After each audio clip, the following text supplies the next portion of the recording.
რომ თავის დროზე რაღაცა ხარჯი. ეს ანგარიში რომელიც მეტასიაც ხეს ფონდი რომელიც საუბარი მოხდა არის საქართველოს საპარლამენტო ანგარიშის პარლამენტის ანგარიში აქვს.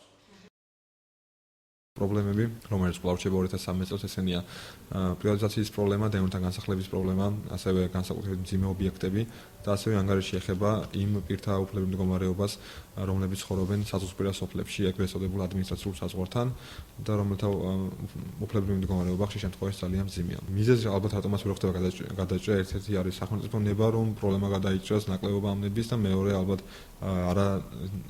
ასე ვთქვათ, არასწორი კოორდინაცია უწყებებს შორის რომ მოხდეს ადრე თუ გვიან ამ პროცესის ამოქმედება ისე როგორც საჭიროა.